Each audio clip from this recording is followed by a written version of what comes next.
I would say the whole team concept is really helpful because if you're having a problem in one area, there's somebody there to turn to. If, you have a drug addiction, if you have a therapist when you're depressed, there's so many different facets.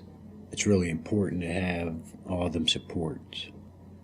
There was a period after about my first year, I relapsed, and everybody took me in there. Nobody was like, "We're gonna send you to jail. We're gonna do this." Everybody supported me and said, "Look, let's get you some treatment." And things kind of moved real fast. Where, I went to a 28-day program and got a lot of help.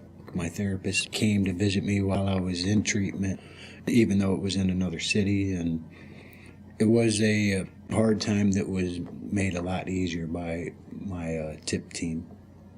I'm very thankful that I had all these people to kind of guide me along as I went through it. Like I said, I made it hard on myself. They really always had my back. It was never out to get me kind of thing. They just wanted the best for me, and I ended up graduating, and I'm doing very well.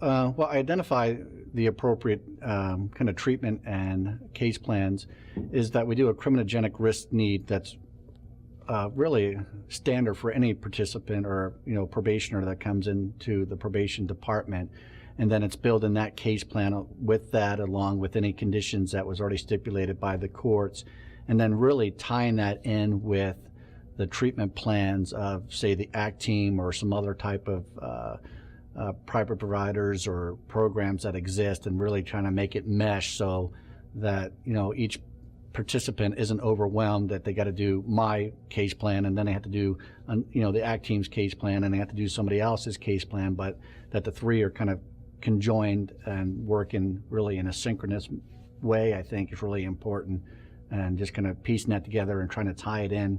We do phases in our program and trying to make that more like a phase objective and just kind of piecing it together.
Individualized treatment is, I think, the most fair way to approach mental health court work.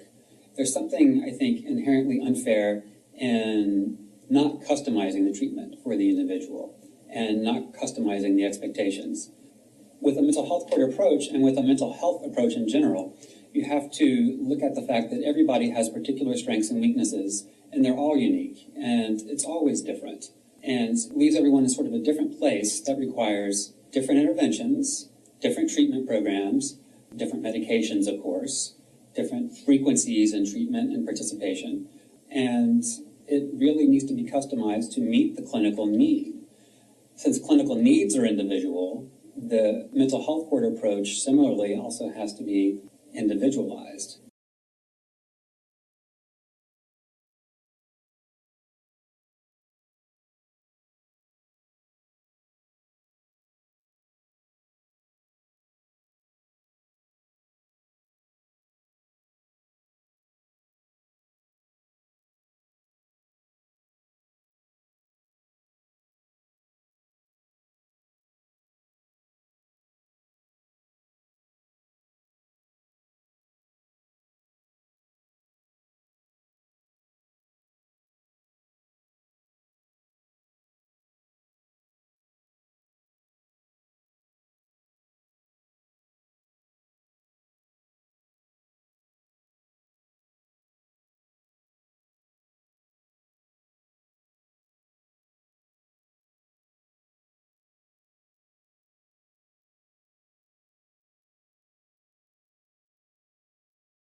One of the things that we learned as we've gone along is that really our treatment is more of a three-legged stool than anything else. We did a really good job early on of helping with the mental health symptoms to get things stabilized with our ACT team. We did a good job early on of bringing in integrated dual diagnosis substance abuse treatment, and then we started with some criminogenic risk treatment. So our ACT team does all three of those, which I think is great.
first of all, when they're sentenced, at the time of sentencing, they get what's called a court order, and that's the things that the judge wants them to complete while they're on probation. So I go from that. Also, we have a assessment tool called the LSI. It's level of service inventory, and what that goes over is the risk need assessment. What's going to make them a higher risk to maybe not complete their probation or reoffend in a society. So we administer that. It's a bunch of questions from, education, employment, friends, criminal history, and we review that. Anything that's identified in that assessment as being high risk, we target that, and we case plan off of that LSI. And so let's say somebody is at high risk for they have a lot of criminal friends. We look at that. We look at trying to reduce their associates as far as criminality. We look at employment. If they can't find employment, what's things that we can do to work with them to make them more marketable and as far as employment goes. If one of those questions is mental health treatment, and if they aren't getting it, but they do have mental health issues, we try to get them enrolled into a program. So we case plan off of the LSI as well as the court order.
We focus immensely on building skills for our participants. We work from the vantage point of, they're doing the best they can. If they knew how to do better, our participants, they would be doing it. So we're always looking at focusing on their strengths and finding ways to build skills to help them through whatever situation, be it, use, not following a rule of the program. We look at it, if we can give them the skills to do that and reinforce those things, they're going to be better off, not only in our program, but obviously in their recovery afterwards. So we take those issues and we prioritize them and say, okay, this is our ABC. So typically for us, it's meds, money, and housing.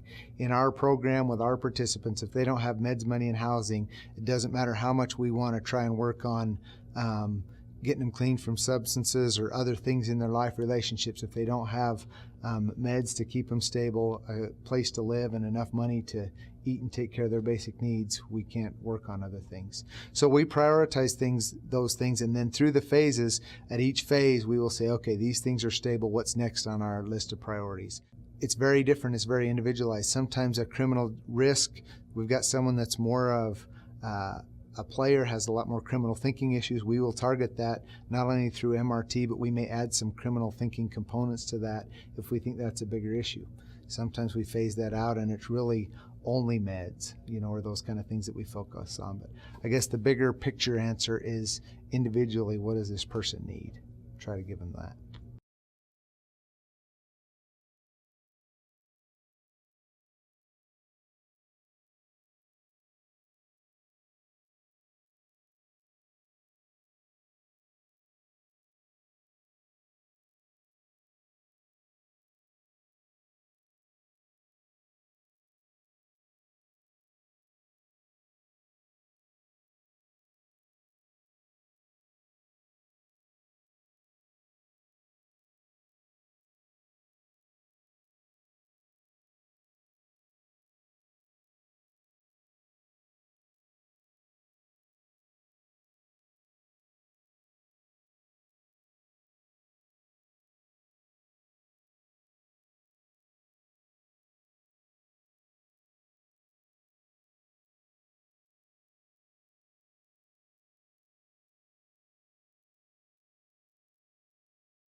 Everyone who leaves our court gets a transition plan. So before we graduate somebody, we make sure that our team does a transition plan as far as keeping the same probation officer, or if they're staying on probation after graduation, or are they going to stay with our mental health court team, or if they're being transitioned to another team within a community mental health provider, what team that is going to be and who is going to be their case manager, and making sure they're actually linked with that person before they leave us so there's a smooth transition. We found that has been very, very helpful. Something else that we do after the person graduates is we give them another court date 2 months out. It's a very informal process, but we just bring them back into our staffing room and sit down and say, how's everything going? Is there anything that you need help with? Are you still taking medications? And just seeing how they're doing. The informal nature of it makes it very comfortable for them, and they feel very supported by the team in doing that to make sure that they're having any issues, that they get that chance to say something to us. We also ask them if there's anything that was really significant about being in mental health court that was helpful to them, or anything they'd like to see us do differently, and whether they would be interested in being a peer mentor for someone in our program.